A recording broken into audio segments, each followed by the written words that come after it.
Welcome to Breaking Banks.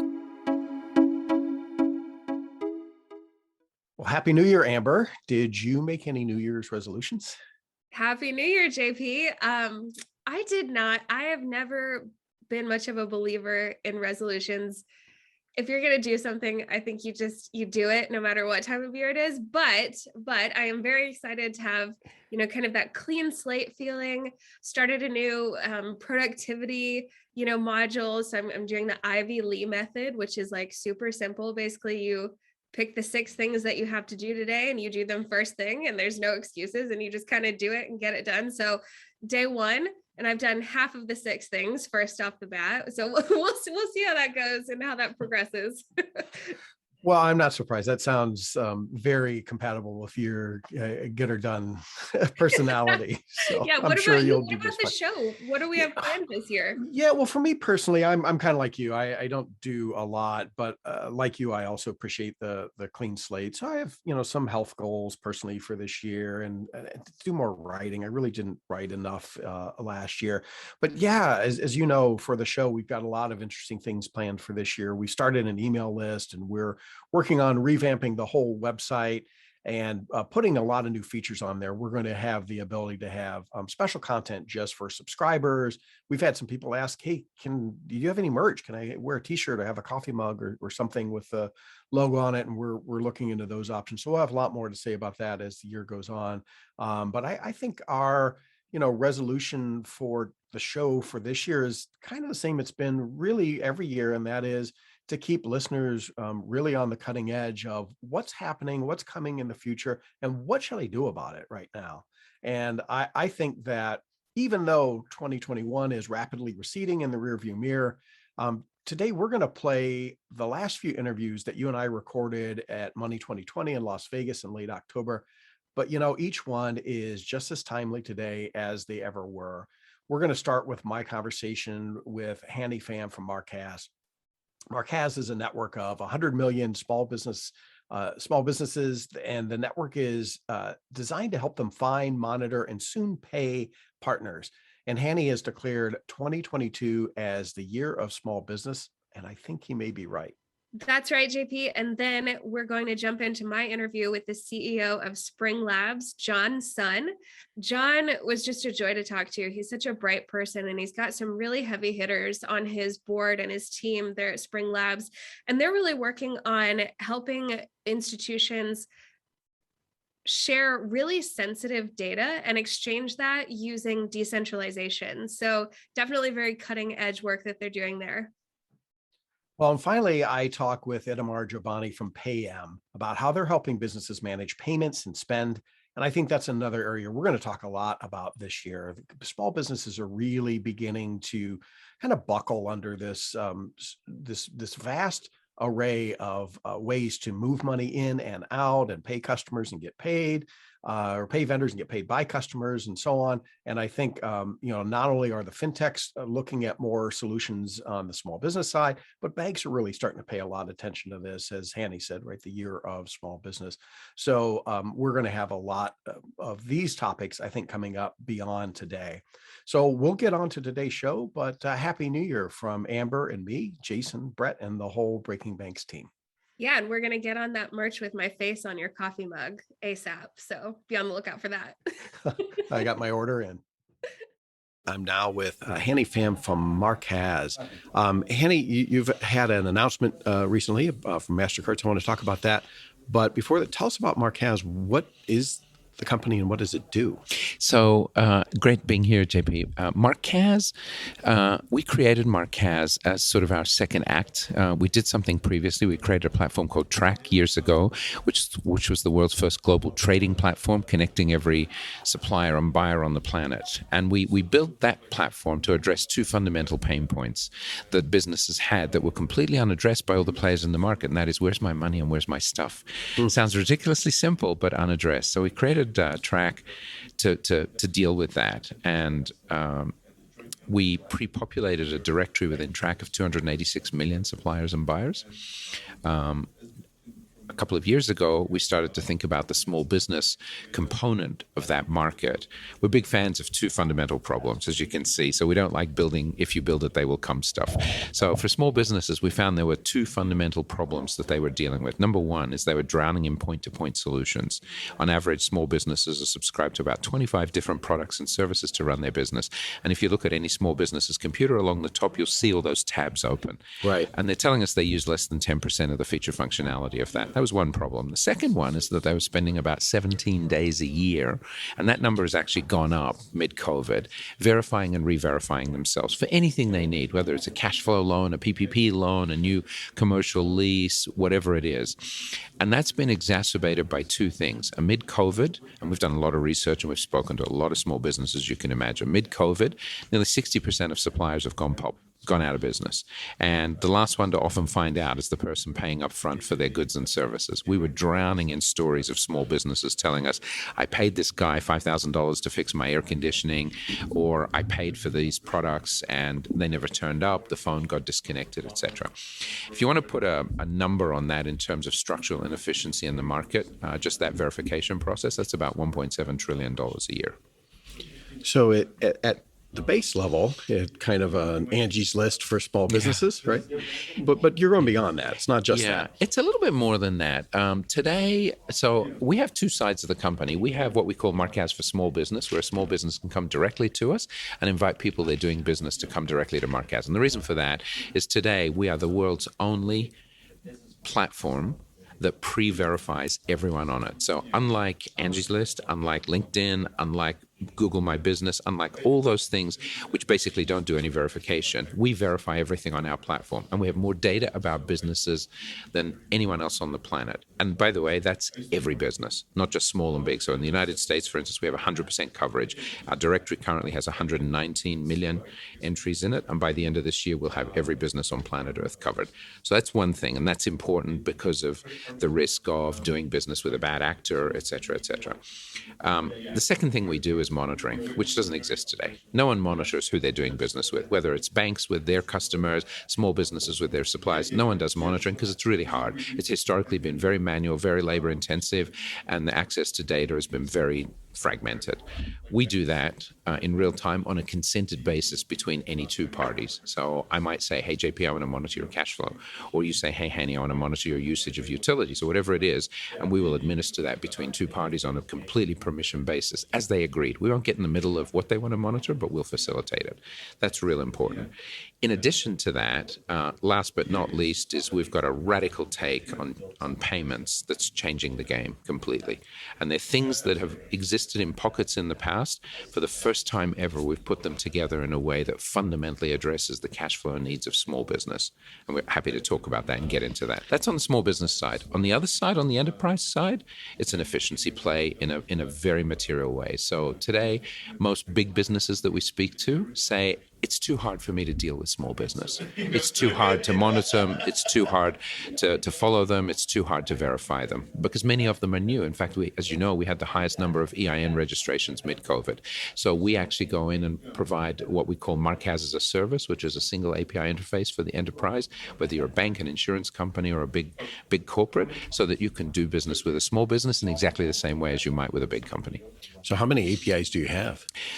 We track about 2,000. We have several APIs, but for institutional players, our approach is single API connectivity.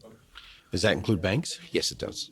So you mentioned a minute ago about maybe you want to monitor my cash flow or whatever. Yeah. So do you service banks on that too? Because that's a problem banks have to deal with too, right? So monitoring cash flow of borrowers. So you bring that up with banks, and it's a really interesting use case. So we haven't been out talking to banks. They've been coming to us. They've found us through several vehicles, and what we've come to learn is that banks on average take 7 to 10 days, if everything is in place and very smooth, to verify a new business. They use about 10 different data sources, and conservatively it costs them $800 per business. Well, we can take the 7 to 10 days down to real time. We can reduce their cost base dramatically, well over 90% of the cost, and we can provide monitoring. as per what we were discussing earlier. And that has banks hopping mad with excitement in terms of what that means and what that unlocks. Particularly on the monitoring side, most banks have said to us, if we were able to see the complete picture and be able to monitor businesses, we'd extend different products to them and we'd be able to do a lot more. And we're really excited about that, as are they.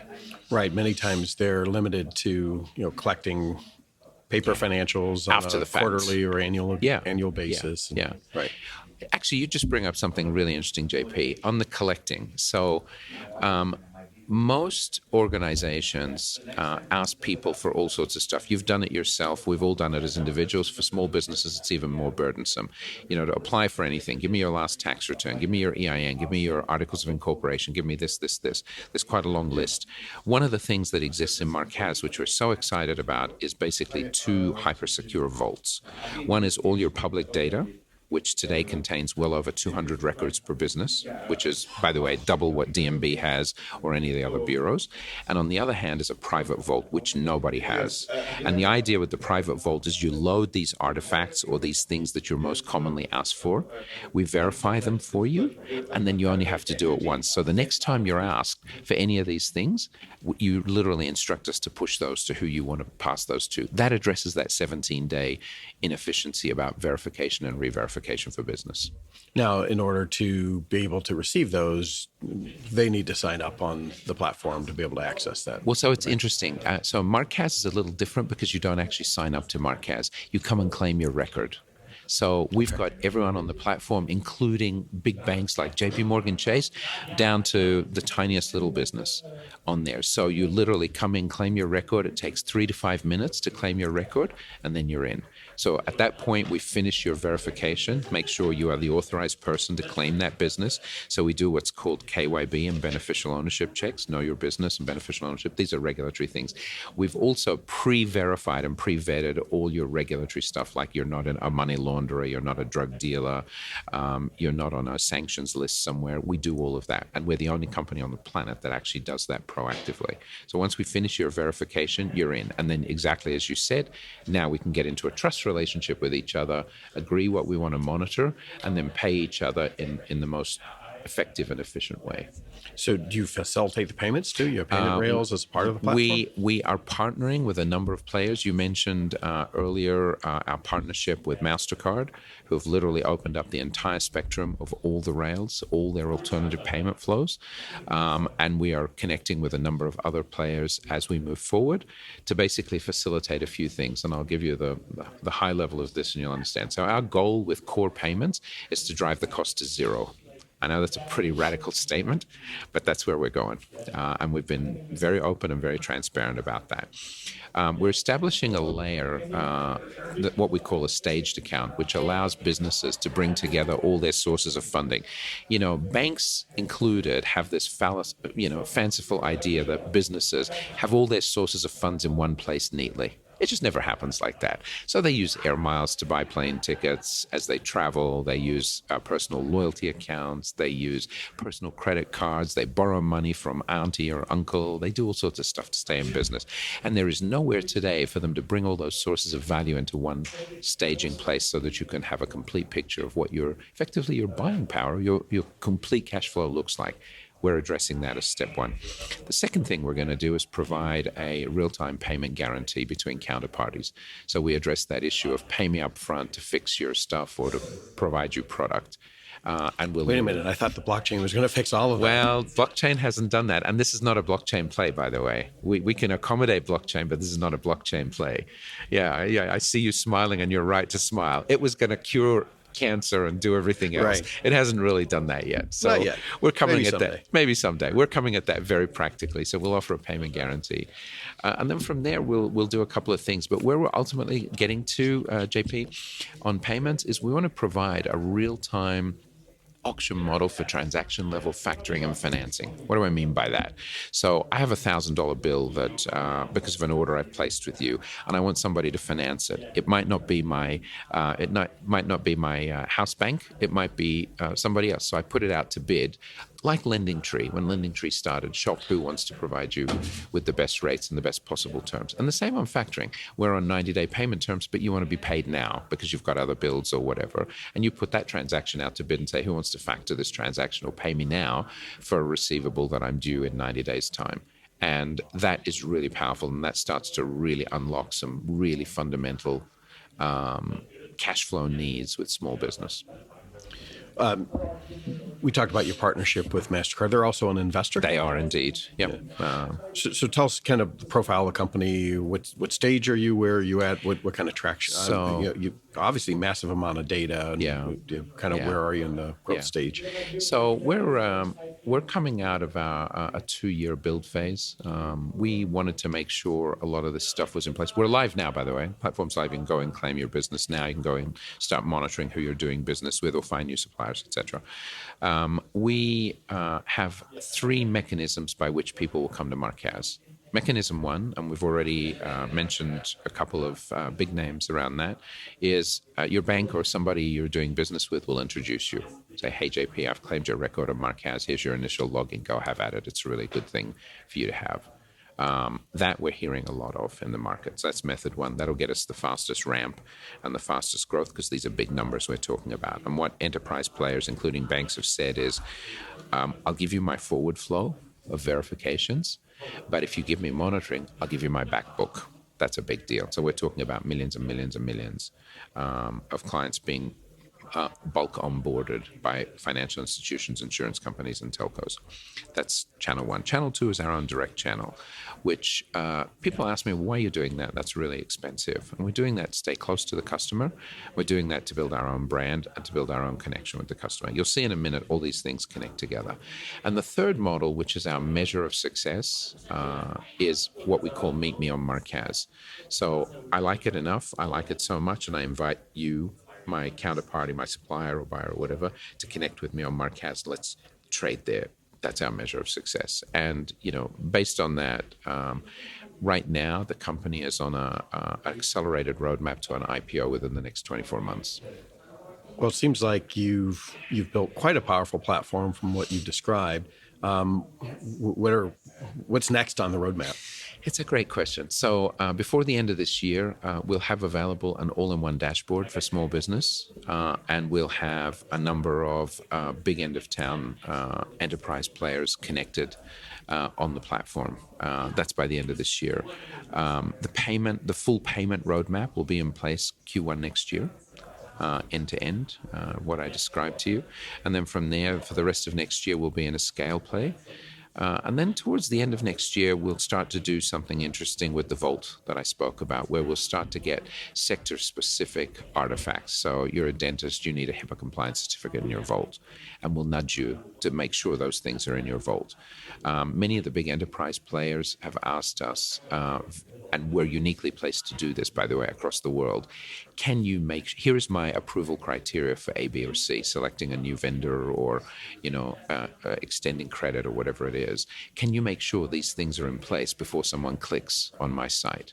That's very exciting, and that's a very big deal, and literally no one is doing that today. So towards the end of the next year, we'll start to get those sector-specific requirements into people's vaults, and we'll facilitate that for them. We'll tokenize those so that, if you're a dentist and you need these artifacts, or you're a doctor or you're a plumber or whatever it is, you'll have those things in place in your vault, and that'll dramatically change the landscape of who small businesses can do business with and how big businesses connect with small business. So last Friday was our big coming out event in New York at the Small Business Expo, which is the largest one in the country, where our booth was jointly branded with MasterCard and Equifax, our 2 lead strategic partners. And we were overwhelmed by the response there. We wanted to be here to connect with more of the enterprise and institutional players. And the reaction we've had from everybody is the same.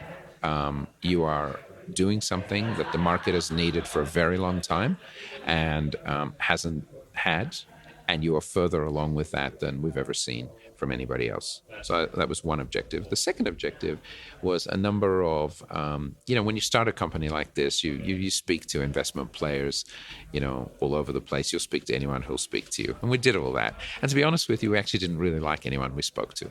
They asked, they all said the same thing. We have a playbook, and this is our playbook. And we tell people, and we still do, we're weird. We don't fit the playbook. We're not going to fit your mold because of where we've come from, because of our DNA, and because of the stage the company's at. So, if you look at our advisory board, these are tier one global people who've done incredible things in their life. If you look at our partnerships, no one at this stage of a business has partnerships like these. If you look at what the proposition is in the tech, no one has what we've got. So we've seen a shift where now we're getting the very, very serious investment players coming and saying, how do I get in on this? And right now, JP, less than 0.8% of our company is in institutional funds. We are entirely founder and strategic funded. But we're now getting people who we really like, who can help us on one of three things. And this is now our playbook. So in our playbook, we want people who can help us accelerate our tech roadmap because they've done things in the past or they have investments in big end of town things that can scale globally, number one. Number two, people who can help us with strategic partnerships at the big end of town. And we're looking for You said that twice now. What's the big end of town for you? What's your definition of that? So we talk about partnerships in four ways. We talk about partners that provide credibility for us and for the market. Partners that enable, which means they have modules that we can plug in. Partners that have distribution, and this is to your big end of town question, i.e. where are those big pools of small businesses concentrated? Who's got the 5 million plus small business clients in their portfolios, who's been struggling with these things, who can work with us? And the last is revenue or billing. So we're not asking people to establish yet another billing relationship with us, but we can ride somebody else's rails for that. So, we've got our eye on a few big tier one partners who are non-overlapping with the likes of Equifax and MasterCard in terms of rounding out our ecosystem. And we're pretty excited about how that's going.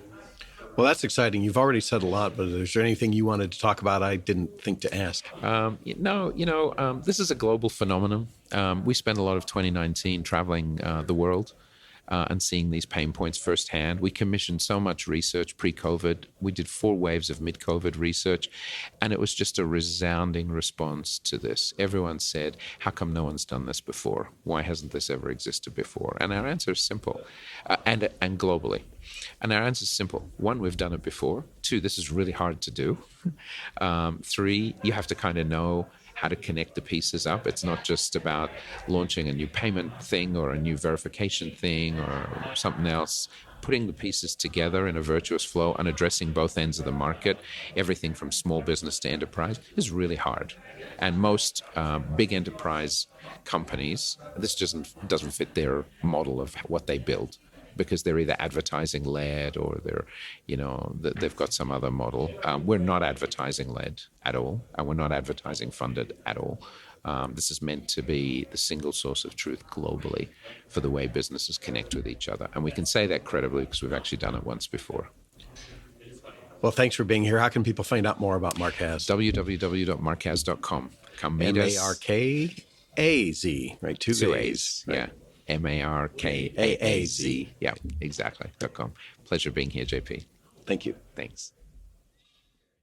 All right, I'm so excited to be joined by John Sun, and John is the CEO of Spring Labs. He's speaking here, and really excited to get to know you, John, because you have a long background in the financial services space, and very excited to hear about what you're up to with Spring Labs. But first, would love to hear a little bit about how you ended up here. I know that your path has gone through Innova and Avant, really on the lending side and helping people get access to credit. So how did that path lead you to Spring Labs? Yeah, absolutely. Well, thank you for having me, Amber. Really appreciate being here. And I think, like you said, it's kind of been an interesting journey to get to Spring Labs. And I think what you said earlier was exactly right. I spent most of my career building unique financial products for especially the underserved consumers out there. And I think ultimately, there are a few things that really improve financial inclusion. The availability of lower interest rate products and more diverse product sets, which is what we try to build at Innova and at Avant. And additionally, data. I think data is a big one. A lot of folks that are underbanked in the space are underbanked simply because there's not enough data about these particular consumers. And I think that's really where the journey to Spring Labs had kind of started, is we had looked around at a bunch, the number of available data sources, and said, this is kind of not enough to build really cool, innovative products from. How do we get more data, and where does it live? And I think what we found is that there's a lot of unique data that lives with lenders, with banks, with financial institutions that they simply don't share today. And I think there's a lot of reasons for that. I think the biggest is, consumer data privacy. They're worried about how they can share this data in a responsible way. And a lot of these guys aren't super tech forward, so they really just don't have a technological solution for being able to responsibly share this data. I think the second is competitive sensitivity. They're afraid their competitors will asymmetrically benefit from this data. And I think the third is there's really just no impetus to share because there's no financial incentive for them to share this data. And I think what we're trying to do at Spring Labs is to incorporate cutting-edge technology, cryptography, and blockchain in order to create incentives for sharing, in order to resolve and potentially eliminate this consumer data privacy issue, and ultimately to reduce the amount of competitive risk that comes from sharing these very sensitive pieces of data. That is a lot of big goals. So how do you actually incentivize an FI to use something, especially as maybe new isn't the word, but perhaps something that is new to the financial services space as blockchain? How do you kind of get over that adoption hurdle and incentivize participation? Yeah, absolutely. I think that's a great question, and it's something we're still learning how to do day by day and trying to improve our technique set. I think the most important is really aligning our products to institutional need, finding a problem that we can solve. So this moves outside the realm of interesting technology to this solves a day-to-day problem for them. So as a result, a lot of our earlier focuses have been around sharing fraud outcomes, because everyone in the industry recognizes that any amount of fraud is bad for everyone, because it just attracts more fraudsters and it creates an incentive to perpetrate fraud in this space. I think the other is around sharing verified and stated income data for consumers, because that's one of the hardest pieces of data for banks to access these days. I think there's a lot of inefficient ways of getting at this data, and a lot of times it comes down to a physical person having to look at a bank statement or a pay stub to try to figure out whether it's authentic and what the income is. So as a result, by sharing that data, we're able to A, catch instances of income misrepresentation and broaden the data scope out there, and then B, to reduce the amount of wasted work that goes into this space. So now, instead of 10 different lenders interacting with the same customer having to do this 10 times, maybe only 1 or 2 lenders have to do it, and everyone else can kind of rely on the work of the folks who've done it before. Why blockchain? Why not some other database? Yeah, that's a really good question. I think there's a couple of really innovative things about blockchain that's useful to us. And again, we approached it from, here's a problem that needs to be solved with a certain set of technology. What is the right technology to do it through? Rather than, we want to build something cool using blockchain. So it's very much, we started with the problem statement first and found that blockchain was the best solution. And I think the couple of things that we really liked about it is, number one, the immutable nature of the ledger gives us a easy audit trail as to where the data has come from, who's accessed it, and ultimately who to provide incentivization to as that data is accessed. I think number two, there's a lot of interesting layers, data layers and technology layers on top of blockchain that create things like trustless verifications and zero knowledge proofs. I think a lot of those techniques are very useful when you're talking about very sensitive consumer data, in being able to help party B verify from party A's information without necessarily having to send that underlying data.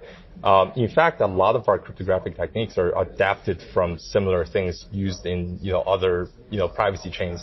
And although the entire technology isn't built on top of a specific blockchain technology, I think we've kind of learned a lot from the techniques that's used within the blockchain space to really improve our products. And just to take a step back, perhaps, this is really sensitive information. So how are you tokenizing that? Can you tell me more about how that process works? Yeah, absolutely. And this is something that we're we're quite proud of having developed a novel cryptographic technique in-house for handling very sensitive data. I think, and this is going to get a little technical, unfortunately, but essentially what we've created, the underpinning for a lot of our technology is a deterministic, trustless, one-way tokenization process, where we can take a very sensitive piece of data and transform it in such a way that there's no way to reverse that token back into the original data. And we're able to do it in a way that doesn't require a central intermediary at the client side, so sensitive data never leaves the bank. And also we're able to do it in such a way that if 2 or 3 or 4 parties try to tokenize the same piece of data, they're going to get the same output. And that's what, the deterministic part of that means. And what that means is you're now able to transform the data as it enters the network and perform all your comparisons and build products within kind of this tokenized space without the network ever having to touch any sensitive consumer data or sensitive data. I love that we got a little technical because I think that will give people just enough to kind of latch on and hopefully, call you and want to learn more about that. So very curious about the financial institutions and the reaction that you've gotten so far, anyone who's participating in the network, what their learnings have been so far. Just very curious about how this is all going. Absolutely. Can't name any specific names, Sure. obviously, but can give you kind of some broad examples of things that we've been able to do. So, for example, one of our first use cases was for a group of lenders in a clean energy lending space, and we were able to take a group of lenders that were hyper competitive with each other and not really sharing much data before, and really kind of sell them on this idea of a trustless kind of anonymous data share to help them resolve fraud issues. And I think within a very quick period of time after deploying this network, we've been able to identify a fraud that's to the tune of something like 0.5% to 1% of loan applications. So that translates into what we hope is kind of a massive reduction in fraud across the space, which makes it easier and cheaper for these lenders to deploy these types of products and deliver them to consumers. So that's the type of experience we hope that our clients have. And I think since then we've stood up several other networks to share everything from fraud outcomes to income and identity statuses. And most recently we stood up a network to share KYC statuses, primarily for on-chain use cases like DeFi and smart contract applications. This is amazing, this concept of kind of working together, sharing data. It's something that is not super common in the financial services space, especially. I work with the Alloy Labs Alliance, which is a consortium of really innovative community and mid-sized banks, and they are very keen to share and work together, but I don't think that that's something that you see a lot in the industry. So it's very cool what you're building there. Thank you. Yeah, it definitely has been, a sales process to get folks comfortable with sharing. I think, I used to be the chief risk officer at Avant, and prior to that, I was the head of risk for Innova. And I think, the gut instinct for a lot of, risk folks at these organizations is kind of keep your data to yourself. And I think, one of our goals is to go out there and make people realize that there's benefit in sharing data to everyone, right? And that we can do it in a responsible way that doesn't compromise consumer privacy or competitive sensitivities. Tell me a little bit about your income stability indicators. You guys are looking at a tremendous amount of data, I think 300 plus, really granular attributes. So can you talk a little bit about what you're looking at to help come with this indicator score? Yeah, absolutely. So income stability indicators, funny enough, is one of these products that we had built as the shutdown was occurring in early 2020, really as a way to help lenders identify exactly which geographies and industries are most affected by changing employment conditions. And I think since then it's evolved a bit into much more of kind of a general use product that really helps lenders do everything from underwrite customers better, to select customers better, to deliver better products to these customers.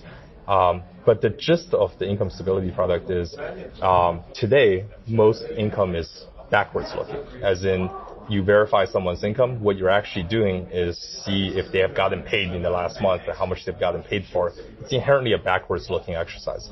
I think what we're hoping to do with income stability indicators is really to create a forward looking view of a consumer's income stream. Because at the end of the day, the factors which most drive defaults after fraud is job loss. And if you're able to kind of establish the stability of a particular person's income stream, that's going to help you quite a bit in terms of delivering the right products to the right people. What are some of the indicators that would help you be able to see if someone was at risk of losing their job? Yeah, absolutely. So I think it really falls into three broad categories, which is data points about a person's employer. So I think depending on the size of the employer and the track record of that employer and whether the employer had recently announced layoffs, it kind of creates some signal as to the future stability of your particular employer. And the interesting thing is when you're underwriting a customer, you're essentially underwriting their future cash flow, which means you're in some ways underwriting their employer. I think that the second bucket is around the industry. And I think obviously different industries have different risk profiles as far as job stability. And lastly, we look at geography because, clearly different geographies are affected by different economic conditions. We really think this level of granular targeting improves financial access rather than restricts it. Because let me give you kind of a very specific example. Back in 2016, there was an energy crunch in kind of the Houston metropolitan area and along the Gulf Coast, where essentially all the lenders had no idea how to react to it, and a lot of lenders just stopped lending in Texas. So all of a sudden, you're pulling a very valuable financial product away from a wide swatch of people. There might be a more responsible way to manage risk while at the same time delivering products to folks who can who are still a good fit for the product by using more granular signals like these. And it's interesting because a lot of that data is public, what you just talked about. A lot of those signals are, just information that's out there that's not being harnessed today. Absolutely. And we try to take full advantage of public signals as well as what's being shared on the network. And I think, from both the public view as well as kind of the shared view, we're able to create kind of this amalgamated view that's highly predictive in terms of helping lenders direct their efforts.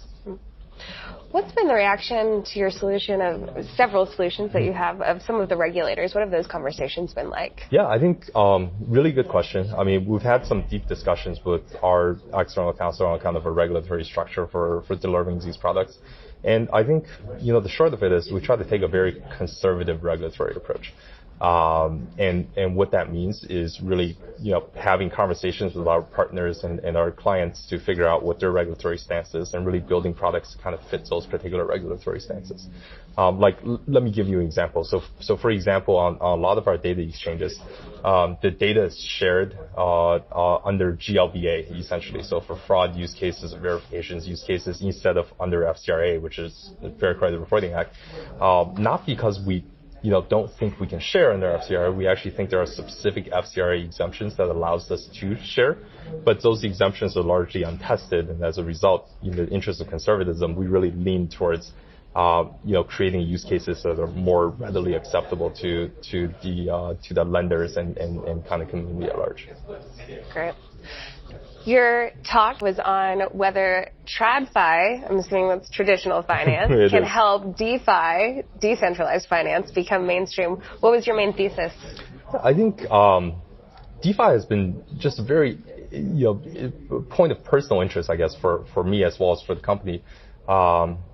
And I guess just a bit of explanation. So DeFi is essentially decentralized finance, or a way of delivering alternative financial products on blockchain in smart contracts where the terms of the financial product are written in code, right? So I think that concept as a whole is pretty elegant, and there's really just been a tremendous amount of growth behind it. I think if we were to kind of rewind 2 years, there was less than $1 billion in the entire DeFi space. A year ago, there was $10 billion, and recently we just crossed the $100 billion mark. So I think growth has been exponential, tremendous, exactly. And yet, I think there's starting to be cracks that are showing and forming around DeFi as it continues to grow so quickly. I think the biggest challenge today is how does DeFi comply with applicable regulations that regulators now are really intently focusing on this space because of the rapid growth and the fact that there isn't a lot of compliance with the existing regulations in this space. And I think number two, how do you actually deliver more interesting products on DeFi? Because the products in DeFi tend to be of a couple of varieties today, that all kind of have some speculative or leverage bend to them. So in order for real products to matter to kind of your average day consumers, there needs to be a lot more data on DeFi. So the thesis is, I think traditional data is going to play an increasingly larger role in the DeFi space. And I think the pushback has been, traditionally the space, especially the pure decentralists in the blockchain space, have always pushed back against using any sort of off-chain data. Just because of the lack of anonymization. And I think our technology actually creates an interesting compromise there where we're able to provide the structure to incorporate off-chain data and traditional, financial data in a way that's really responsible to the unique aspects of blockchain. Yeah. John, this is fascinating. So what do you wish that I would have asked you, but I didn't? Ooh, that's a good question.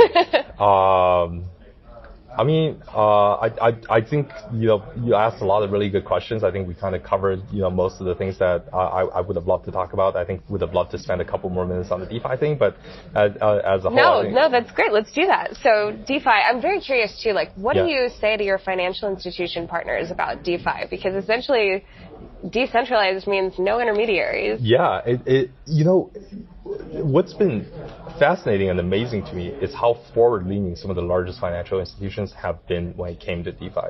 I was expecting a lot of blank stares in the room when we kind of started these conversations. And truth be told, these are generally, conversations at the same bank with different sets of folks than what we would talk about on the data exchange side. So I think, most banks have a blockchain strategy or a blockchain group at this point. And I think most banks are heavily investing in it and looking for kind of ways of delivering products on blockchain, specifically kind of in smart contract-based financial services. I wouldn't say DeFi necessarily. A lot of these efforts are more around how do you build traditional financial products in a centralized way on blockchain, which is, I think a great first step and something that exactly fits the needs of the banks as they continue to grow.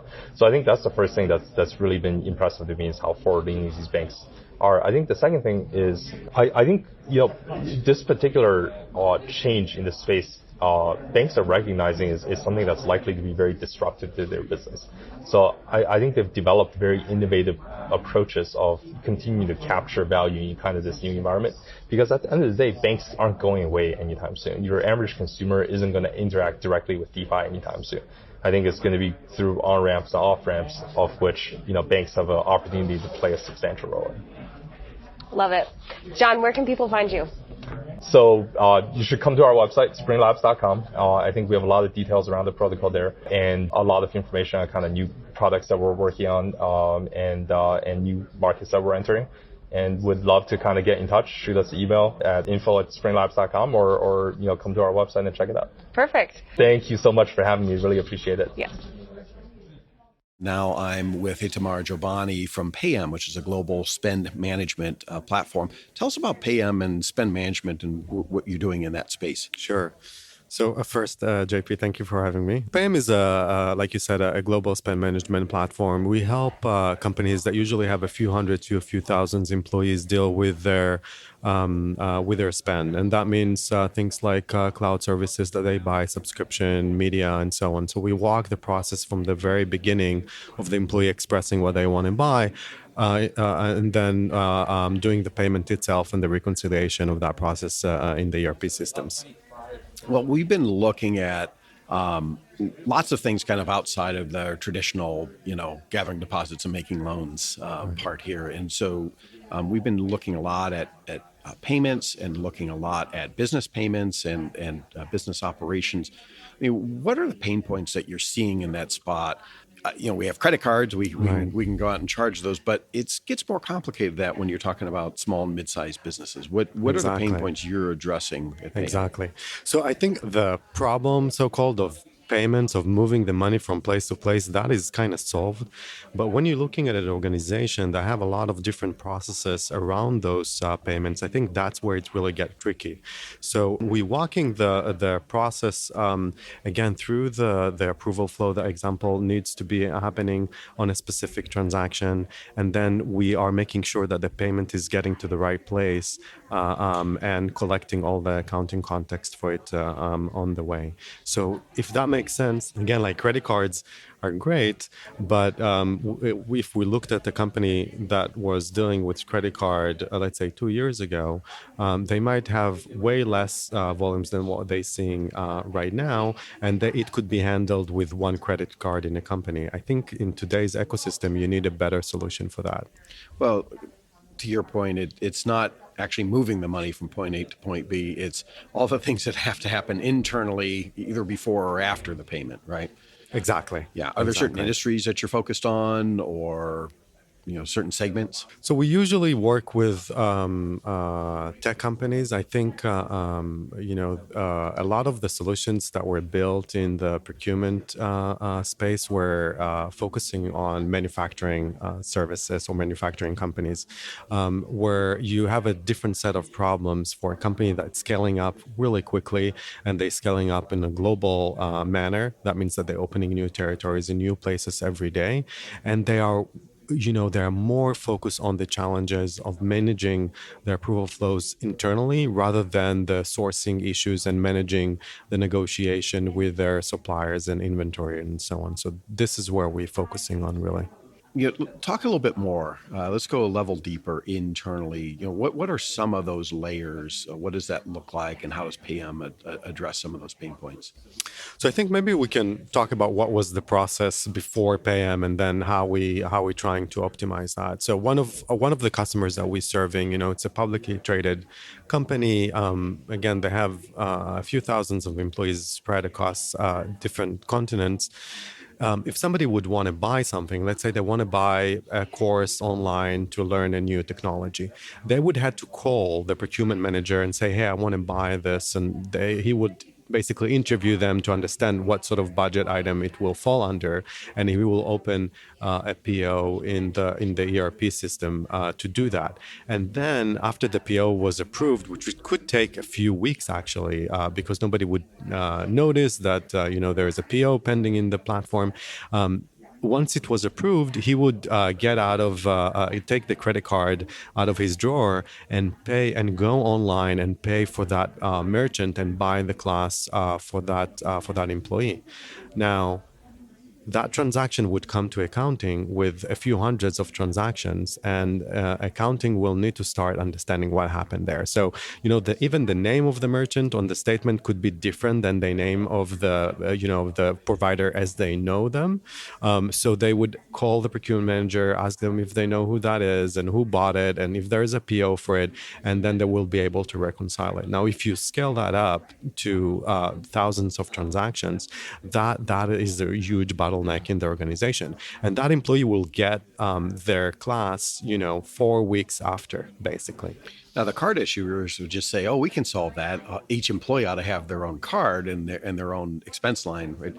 Doesn't that solve the problem? No, because then you don't have the approval process, right? You don't have you don't collect the right information from the employee when they're actually doing it. You're not connecting it to the procurement platforms, and you don't have that data readily available for the reconciliation folks. So what we're doing is, again, like we have the ability for the employee to go on our platform, say, I want to buy this and that, and we're able to route the approval process to exactly the people that needs to approve it, and that based on their budget item, based on the territory of the employee, based on his seniority, the tier, the size of the transaction, and so on. And then once it's approved, we can create a card that is designed for that specific transaction. That means it will only be used at Coursera, and they cannot use it in eBay. So there's no exposure, for the finance team. They know that that card is behaving now like a check in a sense.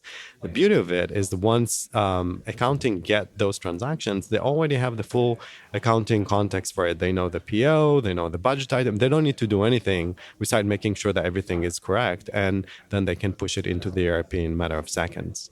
So what's the origin story of PayEm? How did you decide to start tackling this set of problems in corporate payments? It's funny. I used to work as a software developer in a medical company, and we used to have one of the most common expense reimbursement tool. And I noticed that there's two things happening there. I wasn't happy with the process. It was super, a lot of friction, talking with the accountant, talking with my boss. And I just hated that moment, in the month where the office managers say, hey guys, please do your expense. But I also noticed that because there isn't a good solution for managing those employees' spend, which are not T&E really. When an employee is buying a class online, that shouldn't be paid by him and then, the organization will reimburse them, but really should be paid directly by the organization. But I noticed that some of those transactions were being forced to go through the expense reimbursement flow.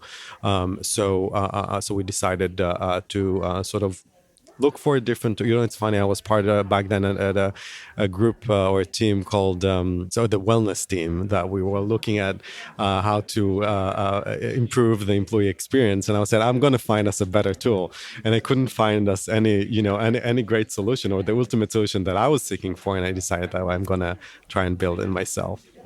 Are you doing anything special with PayEm in the medical payment space? No, I think nothing. We try to avoid overfitting our solution to a specific industry. I think the general industry, not industry, but mindset, I would say, is again like the what's called sometimes indirect procurement. So it's those large spend that are not necessarily for the purpose of manufacturing something or for the purpose of sending those goods into the floor. And I think that brings a different set of problem into the procurement processes than what has traditionally been built by the legacy players. So you're based in Tel Aviv, and in international cross-border payments is a piece of what you're looking at too. How does that complicate matters even further? Right. I think, there is a benefit when you are building a company in Israel or in the Netherlands, for that matter, when you are in a small economy and in Israel, there's a great ecosystem of tech companies.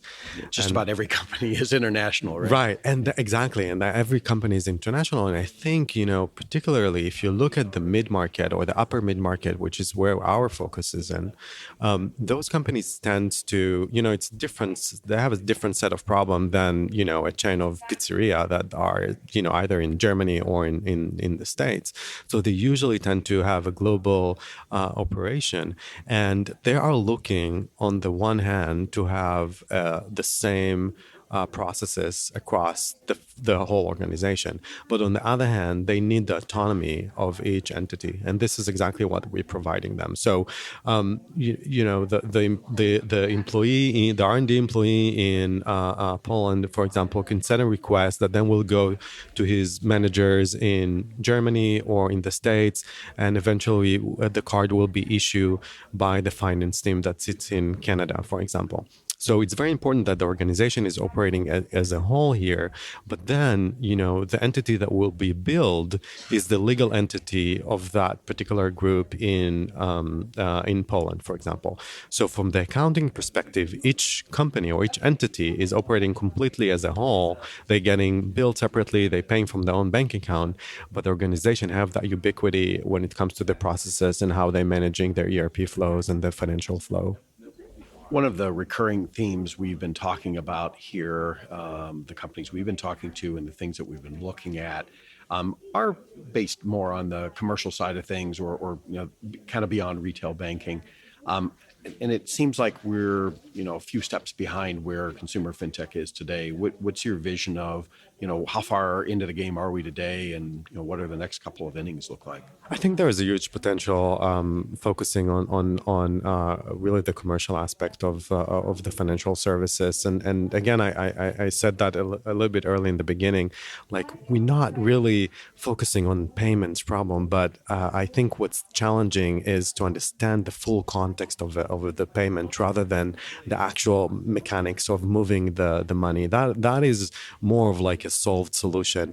But when you are getting deep into the organizational processes, then you can automate a lot of the financial work that is being done manually so far. So I think banks or the financial providers really need to look at it as a full spectrum of flows of data rather than just the money element. And we can see that we're seeing it happening in many different segments where, embedded finance, right? I mean, that is the whole concept where you can have the capabilities of doing the financial service right at that moment where it makes sense to do it, and you can collect the full context of it. Yeah, and it's dramatically different than a consumer payment, right? I want to buy that thing. I have a way to transfer money from point A to point B, and now I have that thing sentence over, right? And it's very different inside the corporate space. So tell us a little bit more about the company. How far along are you? Where are you in terms of traction and funding? And what's the profile of PayEm today? So we raised an A round about 3 months ago. So far, we raised $27 million. We have about 65 employees, and we're growing pretty rapidly. The growth trend is spectacular, really, I can say. I think since our A round, we're probably seeing 8x in our volumes that we've been transacting.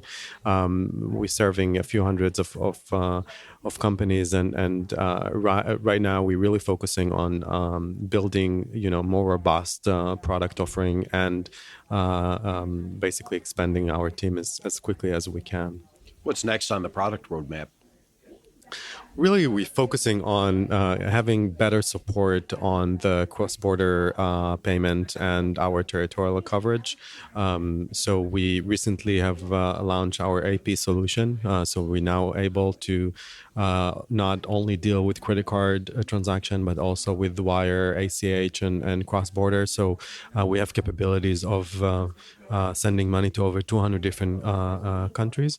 And I think we are now trying to have that flow integrated into the rest of the product. We also one of the main the main value proposition that we give to our customers is the ERP integration. So we are able, to give them the ability to do things that would take them basically weeks in a matter of hours. There was one of our customers told us recently that PayEm saved his marriage, and even his wife commented on that post. It was really fun and cute. And I think, doing that, not just to one ERP, but stepping into other ERPs is something that we're really passionate about currently. Well, what's sales and distribution look like? You go directly to customers? Do you have partners? Are you working with banks? How do you fit into the traditional financial services system? So right now we're selling directly to our customers. I think in that particular space of the upper mid-market or the mid-market segment, it's relatively, a finance team that are very connected to their colleagues in other companies. So we've been fortunate enough to get a lot of inbound coming from word to mouth. And now we are in the place where we're building partnerships. So that is mainly with consultancy groups that doing ERP integration and things like that are actually looking for good solutions for their customers, because they know that the legacy processes that the ERPs are offering or the procurement folks are offering is not exactly what every customer is needing. That's it for this week. If you like the show, make sure to give us a 5-star rating on your favorite podcast platform, or share it with a friend, or share it on social media. We'll see you again next week with more Breaking Banks.